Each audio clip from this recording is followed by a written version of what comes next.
This week, Democrats on the House Appropriations Committee are doing something so radical that it hasn't been done for decades.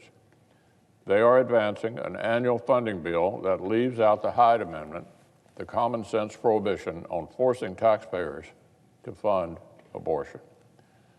Since the 1970s, abortion has claimed the lives of more than 60 million unborn children. But at the very, very least, the mainstream bipartisan Hyde Amendment has ensured that taxpayers' hard-earned money is not funneled into this brutal practice. A broad bipartisan coalition agreed the American taxpayer should not be forced to underwrite this nightmare. And by the way, a strong majority of Americans still agree with that proposition. For decades, nearly his entire career, then-Senator Joe Biden was a reliable supporter of Hyde protections.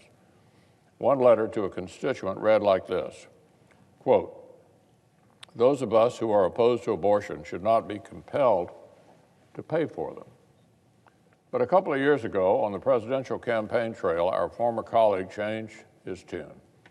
He let the demands of the increasingly radical left overcome a principle he'd held literally for decades.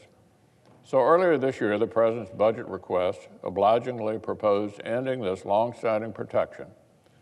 Yet another way in which the administration has sold itself as moderate and unifying is now spiraling way, way to the left.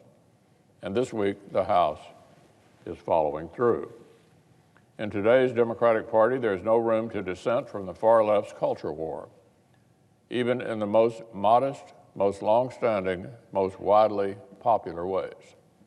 Senate Republicans are going to continue standing up for life, standing up for taxpayers, and standing up for the conscience rights of millions of Americans who don't want the government laundering their hard-earned money to abortion providers. Republicans will stand with the majority of the American people, even if our colleagues across the aisle have given in to the most radical voices.